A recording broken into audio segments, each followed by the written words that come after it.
Good evening. Welcome to Live United. We're pleased to have you tonight joining us where we have an opportunity to share stories about the good work that's going on here in the Monadnock region, to hear from donors, to hear from volunteers, to hear from the different services. And tonight I have the pleasure of introducing Phil Huber. Phil is with Big Brothers Big Sisters and joining us this evening. Thanks for being here, Phil. Great to be with you, Kelly. Thank you. It's exciting to have Big Brothers Big Sisters because it's such great mentoring work that's going on out there through that service. And, it's one that there's such a desperate need for. When we think about our young people and really having role models. And I know that you have a long history of working here in the Monadnock region. So can you tell us a little bit about how Big Brothers Big Sisters started and where you are today? Sure. Well, Big Brothers Big Sisters is the premier mentoring organization in the United States. And our office and our service here in the Monadnock region was started in 1976. And we currently serve approximately 400 children. And our population of kids served is broadly defined as children facing adversity. And so 80% of our kids live in poor homes, living below the federal poverty level. 20% of our kids have some form of a disability. Would you believe that 40 of our kids have a parent in jail? And imagine yourself, Kelly, as a 9-year-old and having your father be in jail. Imagine the stigma that's associated with that and how you're treated in school and how you feel about your future. And we match volunteer mentors with these kids. And it's amazing to think that in just 4 hours a month, the difference that our volunteer mentors make in the lives of our children. It's really extraordinary. And I think the magic to the program is that kids relate to adult mentors who are not in either a parental or a school type of situation. These are just third-party adults who care about these kids. And almost all of our kids, we measure positive outcomes. Their lives improve because of their volunteer bigs. I want to really focus in on that care piece because I know there's been a lot of talk in the nation and locally about how having someone that just cares for you, that spends time with you, that supports you and puts energy into really caring about you makes a difference in the long-term success of people's lives. And I don't know whether Big Brothers Big Sisters has done any studies on that, but I know that they say that it's one of the required assets for a young person to really be successful in life. Well, we actually do measure our outcomes. And 2/3 of our kids are much more likely to graduate high school because of their volunteer bigs than those that do not have mentors.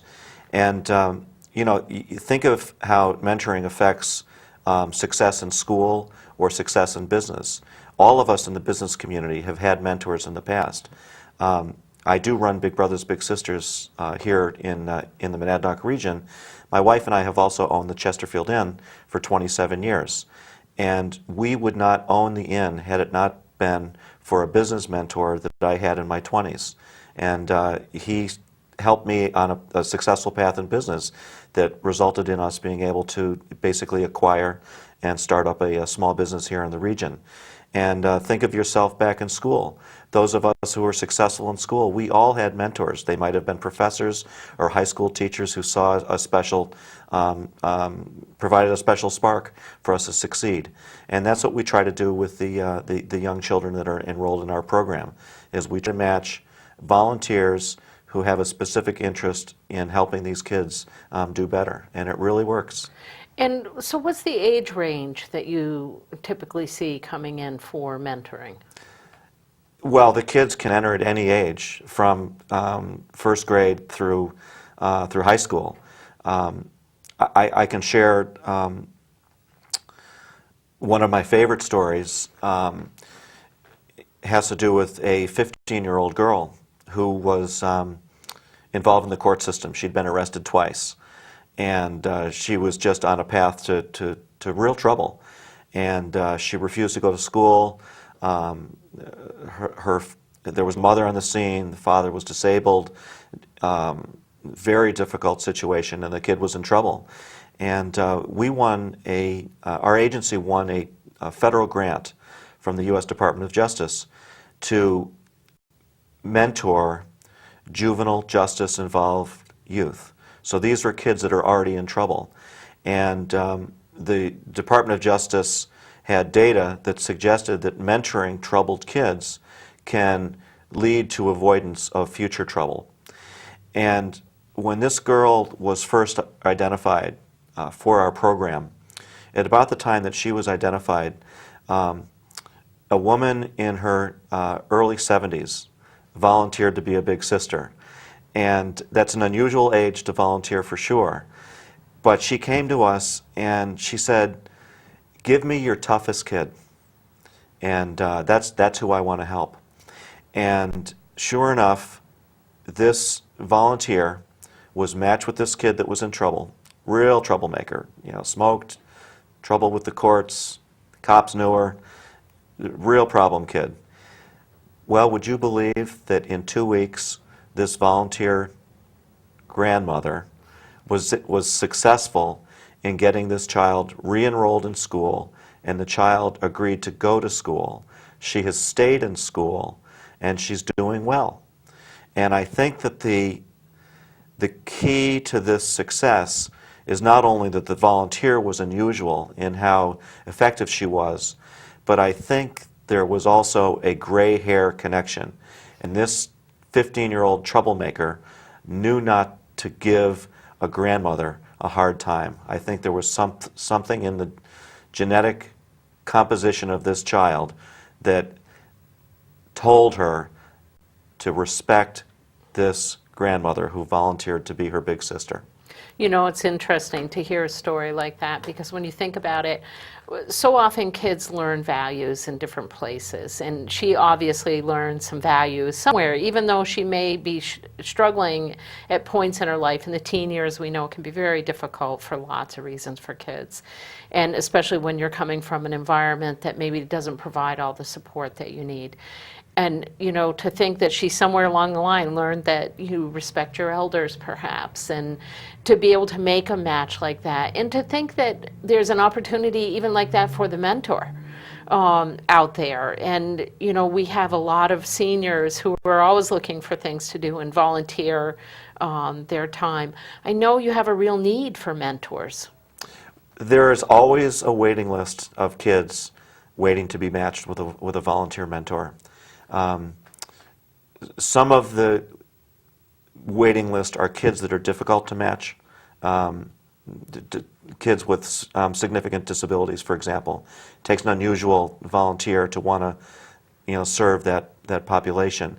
But we welcome any interested adult who wants to help a child, and it's sad in a way that there are always kids that are waiting for their big, but that's the reality of it. And we are constantly recruiting volunteers, and the volunteer can be any age, any gender. We have after-school mentoring programs that are supported by Keene High students and Keene State students, and then we have our normal in the community program where the volunteers are all adults, and they range from young adults in their 20s to this grandmother who was in her 70s. I was a big sister in high school, and I actually remember it really fondly, because I think at first when I started, I was like, oh my God, what am I going to do with this little sister that I have? And lots of times she just wanted time with me.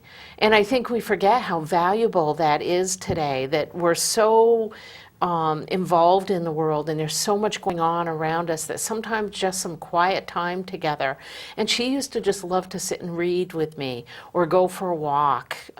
It was very simple things. You know, we also did exciting things. We went to museums together and we did lots of other things. But the time she seemed to most value was really that time just alone where we could do some quiet things together. And I still have contact with her Oh, wow. today, which is, it's really neat to see. And she's actually gone on, she finished high school and went on and got her associate's degree. Where And does she that's- live? She's over in Brattleboro, Uh-huh. Vermont. So it's very exciting to see that she went on to success. And she was one of those young people that they felt was very at risk for potentially not making it through high school.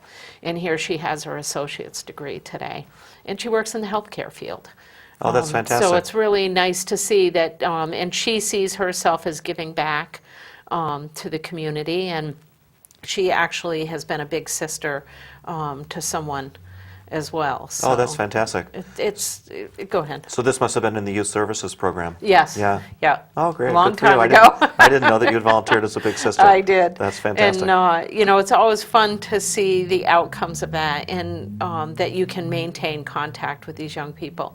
I know you're really working towards trying to have people who come in as mentors stay on as mentors as long as they can. Is there a length of time that people need to do it, or that's recommended? Well, that's a great question, Kelly. We ask for a one-year commitment. Most of our matches last significantly longer than that.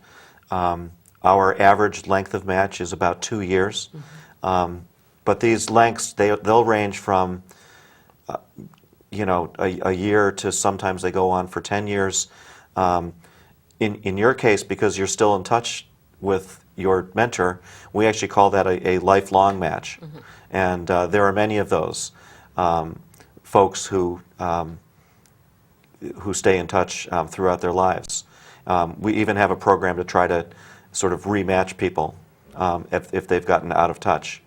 And it's interesting. I attended a ceremony at Bank of America last year in Manchester, and I shared one of my stories, and I may share this story a little bit later, about a big and a little and how they've stayed in touch throughout their lives.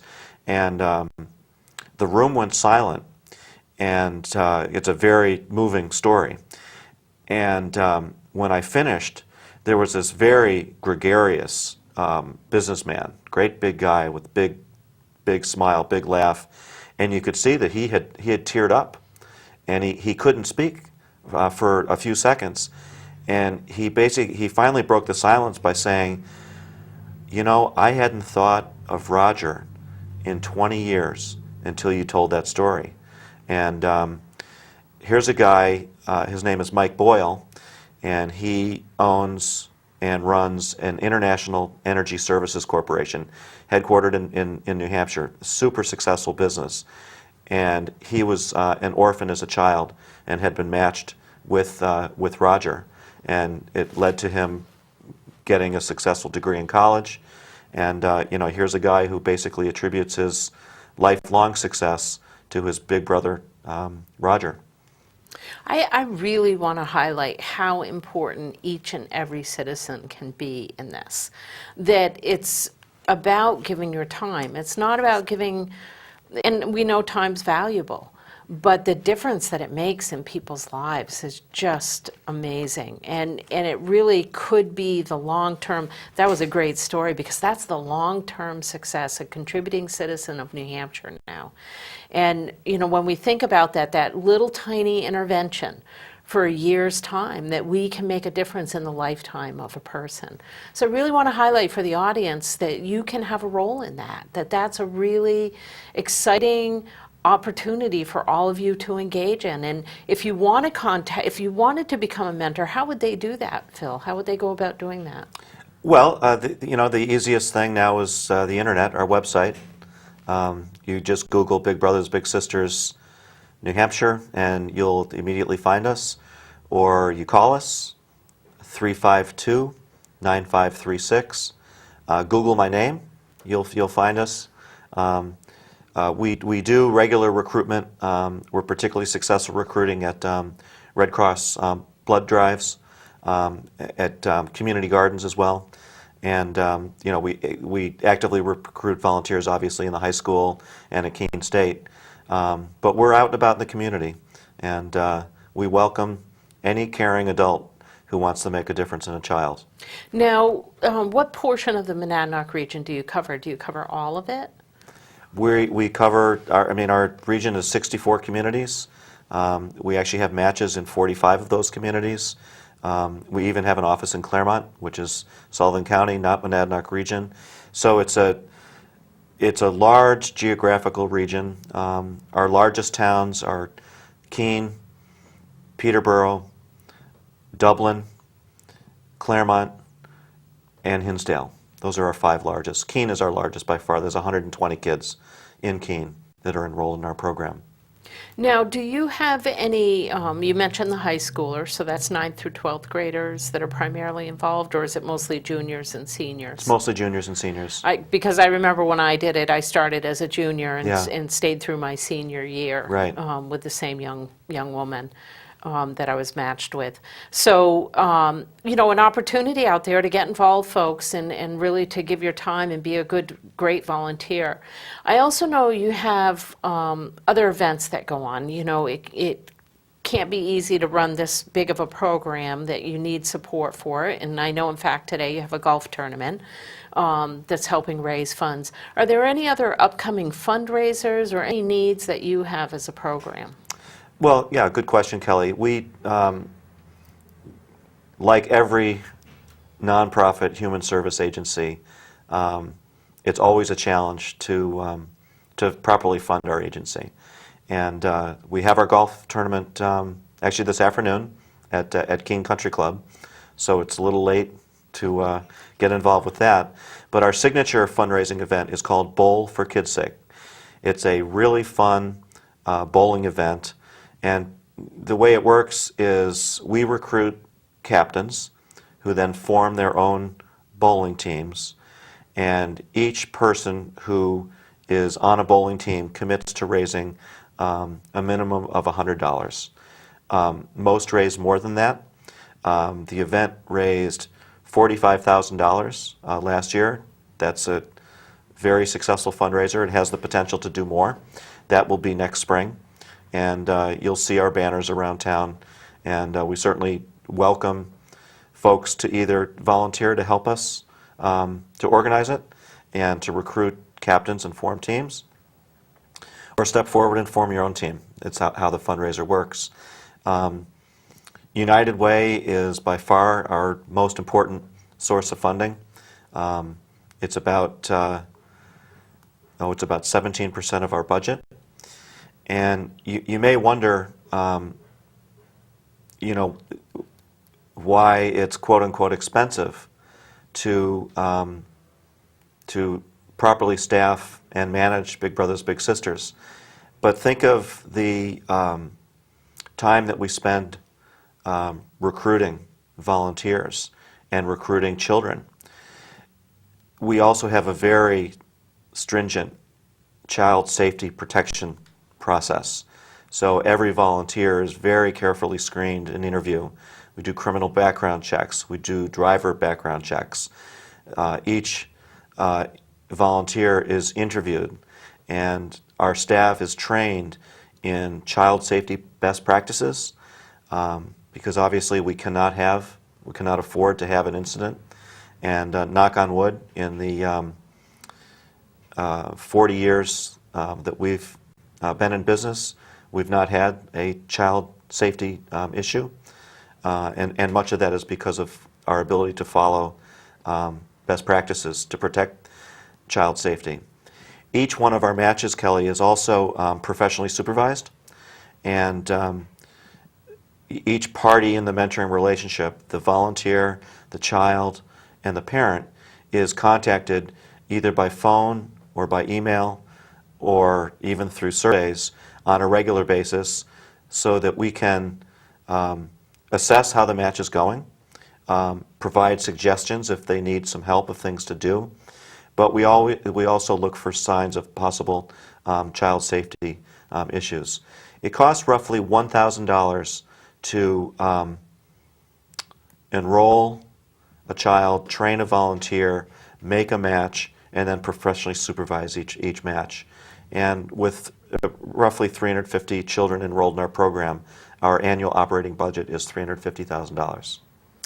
You know, when I think about that cost, and people may feel like it's a high cost, when you think about that potential intervention may save that person from being incarcerated or dropping out of school and becoming a burden on the public system, the cost savings alone is just tremendous. You know, when we think about what it costs to incarcerate a person per year, you could work with 35,000 kids at $1,000 per kid for 1 year incarceration for Well, a person. think about that 15-year-old girl that I mentioned, earlier in our conversation.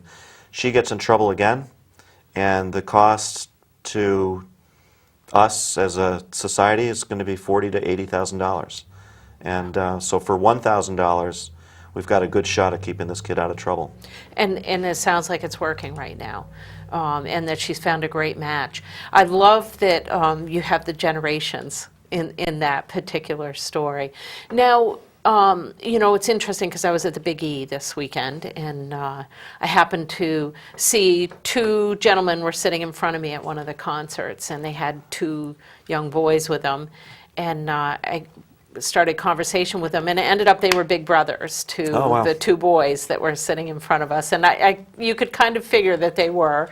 And it was fun to see, and they said, we do all kinds of things with them, but this is the first time we're taking them out to like this really big public event, and the kids were having a blast. At one point they stood up and started dancing, and it was just so much fun to see. And talking about generational, it was an ultrasonic rock band from the 60s, 70s, 80s, so the two big brothers, it was their generation of music, and they were exposing these young folks to that, and the young kids were loving it. They were all up dancing.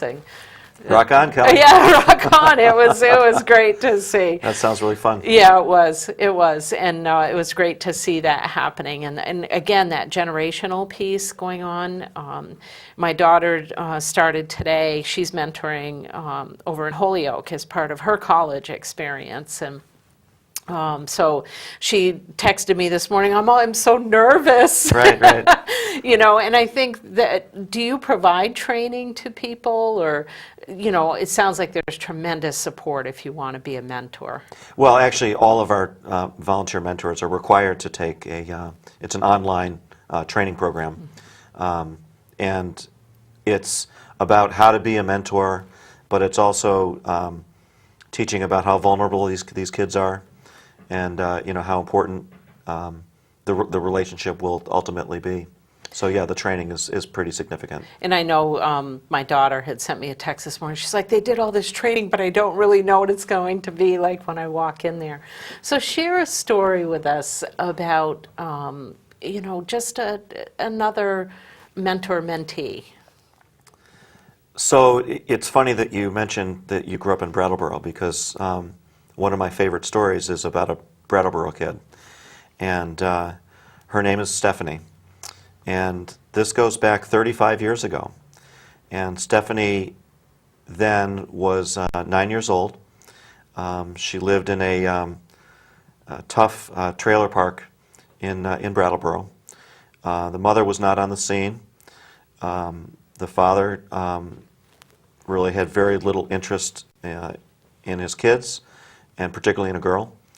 There were no family meals, poor home, thankfully no physical abuse, so there was not that issue.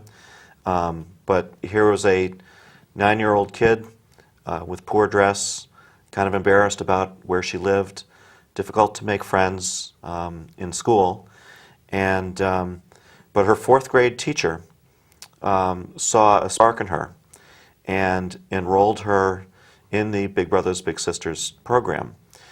And at about the time that she was recommended into the Big Brothers Big Sisters program, a woman named Priscilla, who was recently an empty nester. She's in her 50s. She volunteered to be a big, basically because she missed having children in her life. And the two of them were matched, and they became the best of friends from the outset. And Priscilla has shared her story publicly at United Way events. It's a very moving story. But Priscilla was able to connect Stephanie to aspects of life that she just didn't know even really existed. You know, simple things like walks in a park, family meals in a nice home, family parties in a nice home. They went to movies. Even when Stephanie turned 13, Priscilla took her shopping for her first bra. That was not obviously going to happen with her father. And Priscilla was also able to motivate and show Stephanie a path to college, and that a poor kid who shows promise can in fact go to college and can in fact afford to go to college. And Stephanie ended up enrolled at University of Vermont, went there for 2 years, and then she finished her degree here in Keene, at Keene State. Stephanie is now the head of human resources at Timken, one of our largest employers here in Keene. There's 350 or so employees. It's a big, important job in our community. And I remember the meeting that I had with Stephanie. It was in her office, hearing her story. And as she's telling me her story, I'm trying not to lose it, because it was 2 years ago, I was new in my job. Her story is validating my decision to do this work. But also in the back of my mind, I'd like to understand what has happened with her relationship with Priscilla. You know, because doing the math, Priscilla's now in her 80s. And so the way I was able to learn that part of the story is I asked Priscilla I basically asked her the question. I said, you know, in our vernacular, our matches have a starting point, but they also come to a conclusion. They end. And I'm just sort of curious, when did your match with Priscilla ever end? And she gave me a really weird look, you know, and she finally said, Phil, you don't understand. We're still the best of friends today. I see her regularly. She's at the Rivermead home in Peterborough. And she said, I would not be where I am today had it not be for my big sister, Priscilla. And we do truly remain the best of friends to this day. That's such a great story. I just love hearing that. You know, again, I really want to encourage people to think about mentoring out there. There's such a need for it. You mentioned that about 400 matches are made each year, but there's always a waiting list of these kids that are looking for a mentor. We have about 50 kids on our waiting list right now. So, and these are all, yeah. you know, these are all kids that chips are stacked against them. They're in their situation through no fault of their own. With a little bit of help from a caring adult, that situation can turn around. And what's some of the impact that you see when folks get involved this way? I know I see the statistics because we collect that from you, but share with our audience a little bit, what kind of difference is it really making in these kids' lives? Because I know it impacts the decision making in terms of some of the risky behaviors they might be involved with. There's lots of things that it impacts. So, you know, it starts with transitioning a child from despair to hope. That's a big change. It's huge. You know, and that may not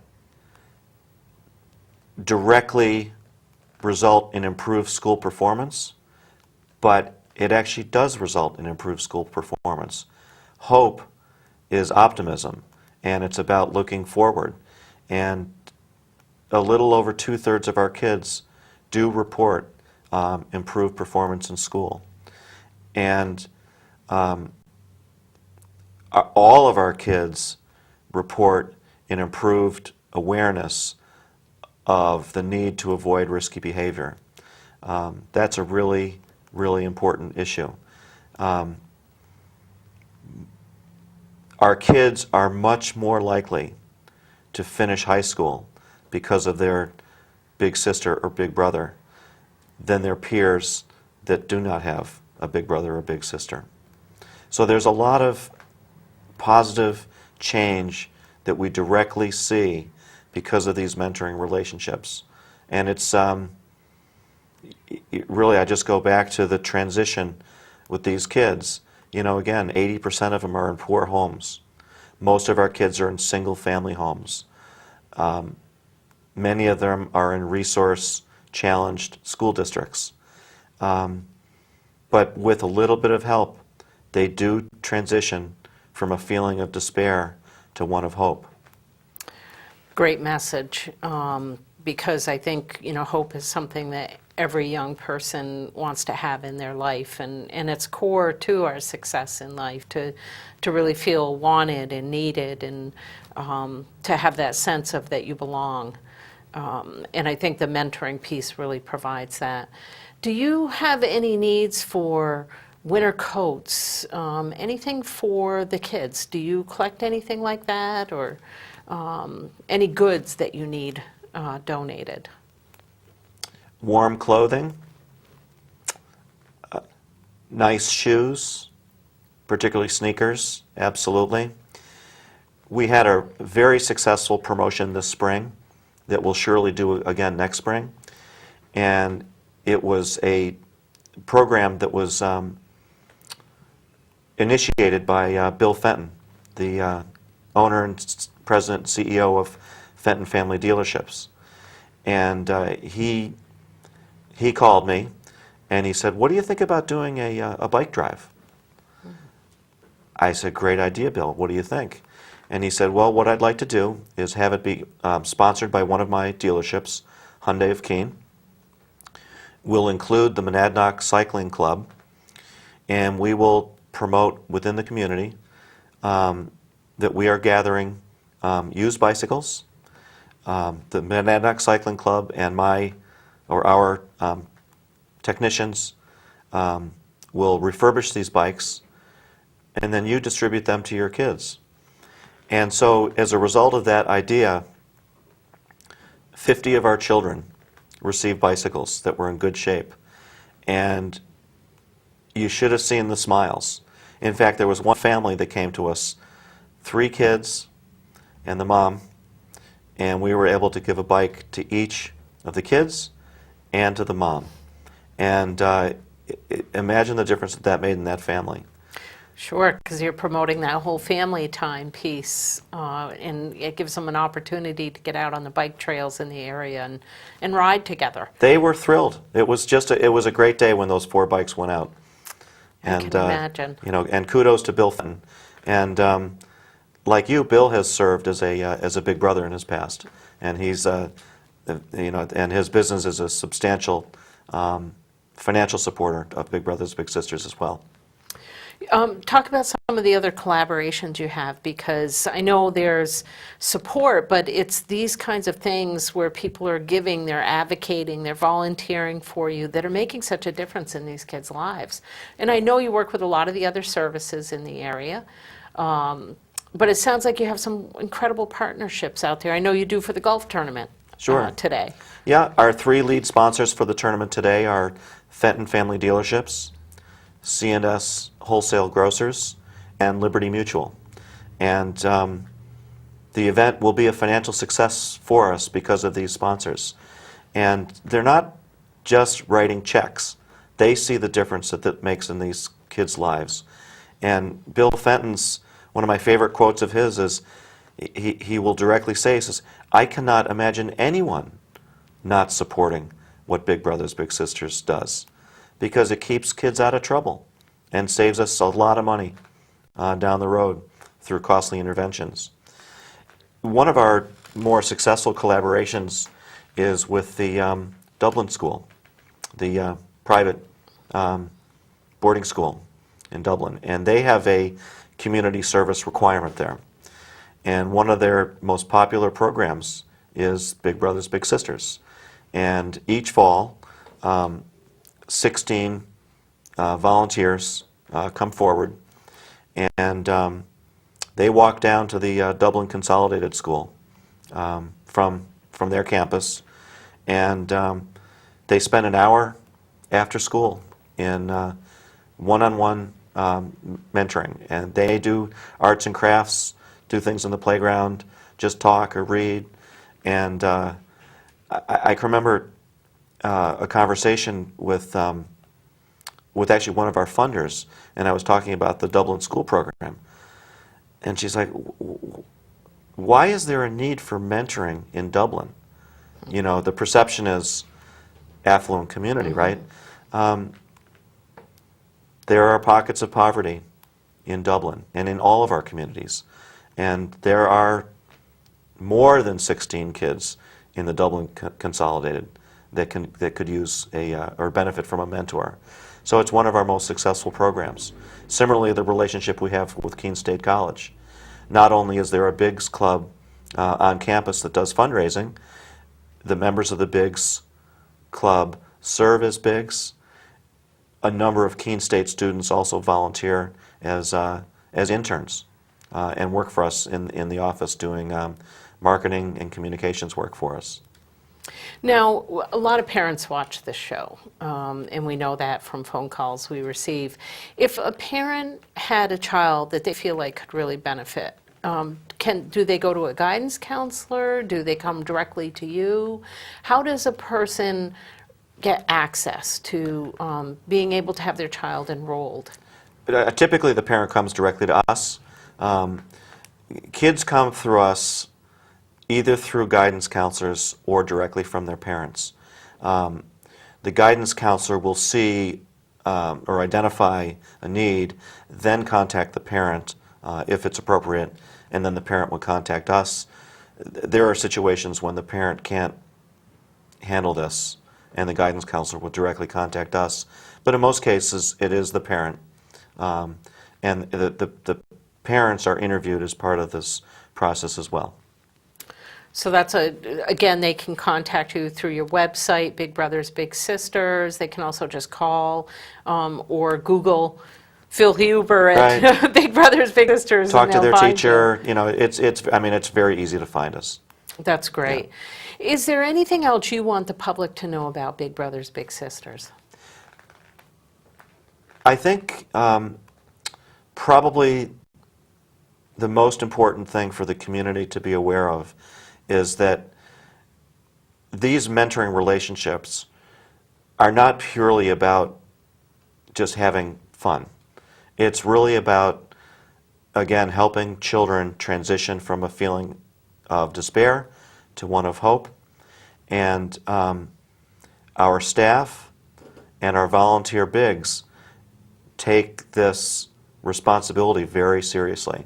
These kids are really vulnerable. You know, one misstep can have a really very negative outcome. And recognize also that the protection of the safety of these kids is of paramount importance to us. And we really take that responsibility very seriously. So I'm putting a challenge out there to you, public, to get involved. You have an incredible opportunity here to give, to volunteer, to advocate, to really be a part of a young person's life and make a difference in their life. And I love that, moving them from despair to hope. Imagine that you could create that kind of future for a young person. I want to thank you for joining me, Phil. It's been fabulous to have you. Such great work that Big Brothers Big Sisters is doing, and we couldn't be more pleased to be a partner with you in that work. And again, public, I challenge you to reach out to Big Brothers Big Sisters. You can do that via the internet. You can also call them directly. You can Google them. Get out there, get involved, really make a difference in one of these kids' lives and be a mentor.